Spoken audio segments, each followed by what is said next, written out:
Most people think that World War II ended with the atomic bombs. And they did Hiroshima and then they did Nagasaki. But that really didn't end the war. There I am, a 19-year-old, and they put me up there to make the final delivery, to put that series of bombs where I put them.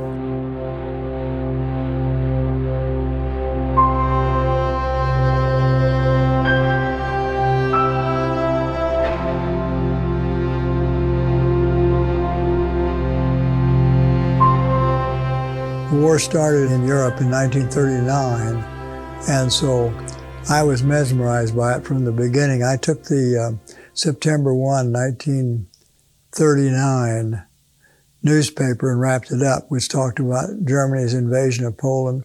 So it wasn't like it is now, because the whole world was engulfed in this.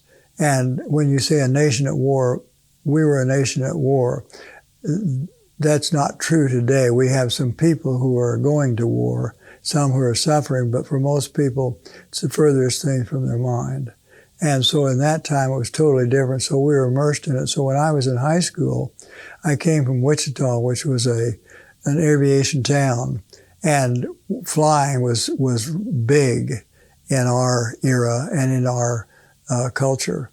And so many people worked in the plants and were involved in it. And all we wanted to do when we were young was to get into the Air Force. So even in high school, we were allowed to take science classes that related to aeronautics instead of relating to chemistry, for example. And so I knew what I wanted to do. We enlisted at 17 and a half because that way you could get your own branch of the service. If you were drafted, you didn't have that choice. And I knew I wanted to be there, so I enlisted, and I wanted to go into cadets, so I knew I did. And so I did. At just the month I turned 17 and a half, we went up to Kansas City and Leavenworth and did the original testing to get started in the cadet program. And there they give you about 3 days, as I remember, of very rigorous training or testing for both mental and physical and emotional. And they wash a lot of people out. But at the same time, they're also telling you whether you're going to be in as a cadet. And secondly, if you are, you had to have between, I think, a 6 and a 9. And then there were 3 commissioned officers, which were the navigator, the bombardier, and the pilot. And of course, I wanted the glory seat because that was the pilot. It's what I'd always thought I wanted to be. And they took me through, and they said, well, you qualify as a navigator, bombardier, and pilot, but your highest score is a navigator, so we're making you a navigator. And my lowest score was a pilot. And I thought they were wrong, but I can tell you that 75 years later, they were right. I can fly an airplane, and I've flown an airplane, but I'm not a pilot. I'll never be a pilot. But a navigator wants to plan, wants to know where he is, where he's going, and how do you get there. And so they did a really good thing for me. They gave me much more than I ever gave them. Because what they did was to begin to tell me who I am. And the real issue in life is to know who you are, not what you're to do. You can't stop doing what you're doing. You'll do it pro bono if you don't do it any other way. But I learned that who I was more important than trying to figure some job I wanted to do. Taught me a lot. And from there, then they sent me to Grand Island, Nebraska to form up with a team that had already had come together and been training. And so I was that missing link. And I came in right at the last and just joined the crew just before they were ready to leave for overseas. And our ships were different. We were to be solo ships. We weren't to fly in formation. So we flew like a kite on a tail. When we would take off, might be 140 of us, but we would be single ship. Our ships had no armament except a tail gun, because we were late in the war and they weren't as worried about other aircraft and fighter pilots as they were about anti-aircraft and also tail. And so the only armament we carried was the tail gun. And the reason for that was by being stripped down and losing all that weight, we could fly further and longer than any planes had flown. And that's what we were doing on the mission that I think they wanted me to tell you about.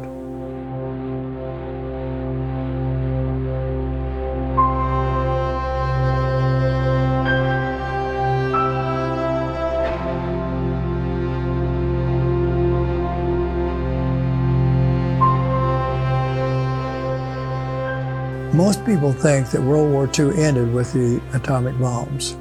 And they did Hiroshima and then they did Nagasaki. But that really didn't end the war.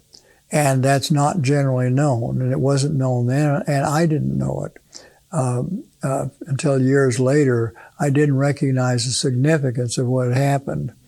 And what really happened was that Truman had made the decision that they were stalling. And they had tried to stall before, and then they bombed Pearl Harbor while they were stalling. And so he ordered an all-out, close to 1,000 plane raid, as I understand it, to saturate Japan, to try to bring them to their place where they would actually surrender. And Japan was such a military culture that they had never surrendered in centuries and centuries. And all through the war, they would die rather than surrender. And they walked off of cliffs and they walked into the sea. They did all kinds of things that would prevent surrender, and that was the worst there could be. That's why they had kamikaze pilots, as those people were dedicated to just go and destroy their life in order to blow up the enemy. So the thought that the emperor was going to surrender was just tearing the Japanese people up, and particularly the military, which was the military culture. And so they were concerned that they were going to stall this out and try something again. So he called for this all-out strike. Well, we didn't know it was going to come. We thought it was over. In fact, some of the guys, I think, had to quietly abort the mission because there had been a lot of drinking and so forth going on before, as they thought they were celebrating the end of the war. But the orders appeared, and so they told us we were going to fly to Akita, which was the furthermost part of up towards Siberia on the northern part of the island of Honshu. And so as we were to make this trip, the idea was that we were to try to destroy that refinery. The story that I heard was that Russia was also contemplating coming into the war. And they were concerned that Russia would come in and get a toehold, and they would use the gasoline out of this refinery in order to put a stronghold. And then the history was that if the Russians came, they didn't leave. And so they were determined that they were going to destroy that refinery along with some other targets that they had throughout the islands. So we had a flight that was going up toward Akita. It was the longest and last flight of World War II. That's why it was called the last mission. And we had about 140 B-29s stationed on Guam at North Field and Northwest Field. And we were taking off about one a minute. We had 2 runways, and you should have seen and heard the roar of all those 29s lined up, getting ready to take off.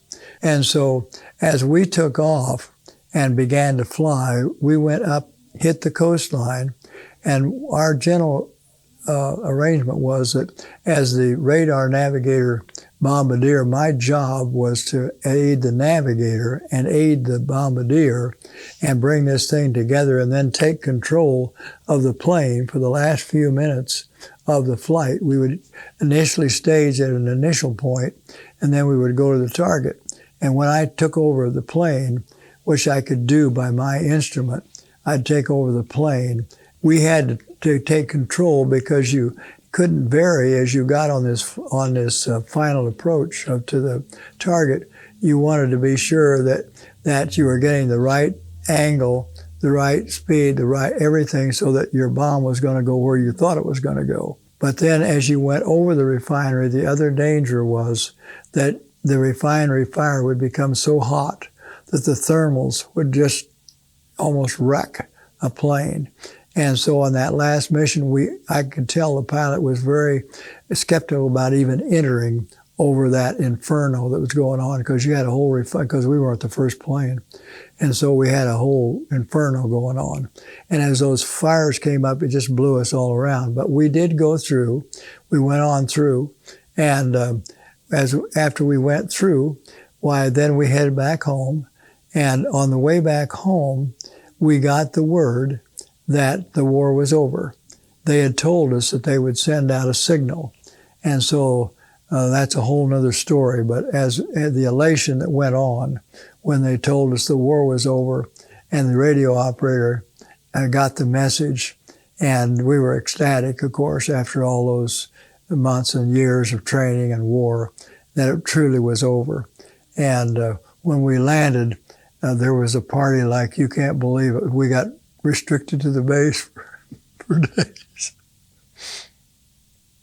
For days. But they got back safely. All those ships came home safely. Not any of them were lost. There I am, a 19-year-old, turned 20 just 4 days before this mission. And they put me up there to make the final delivery of this. And I thought, how many thousand people supported me to put that series of bombs where I put them? And I thought, my goodness, all the people who were at the home front, who raised the food and built the planes and the tanks and the merchant marine and the Navy and the people who got all this equipment over there, and all the support personnel who were feeding you and housing you and clothing you and taking care of your medical. There were thousands of people, and they take some green kid, 19, 20 years old, and he's the one that makes the delivery of what's taken probably hundreds of thousands of dollars to create. I thought, what a crazy system. And yet, that's what worked, and that's what they did. And so I had no sense of that much responsibility when I was just a green kid, you know. At first it was a big lark, and when I'd made the mission, it scared me to death. You know, really put the fear into me. I learned what fear really was. I learned something else, and that is courage isn't the absence of fear, it's going through fear. There's a big difference. Anybody who doesn't get afraid isn't thinking. And there's another thing I'll tell you, and that is, the thing I find is that I have discovered is that the people who endured the most will talk the least. And the people like me who come along at the tail end, we have a different view. And so while we're deeply impacted by it, it isn't the same. My older brother was killed in England, and he was in the 8th Air Force, and it was totally different, even if you were just a few years older than I was, because they got in on so much of that. He's the one that he left a wife, a 2-year-old child, and a little unborn child. So they were the ones who paid the penalty.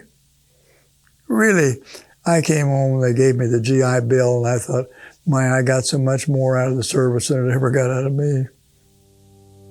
I was just always very, very grateful. Very grateful.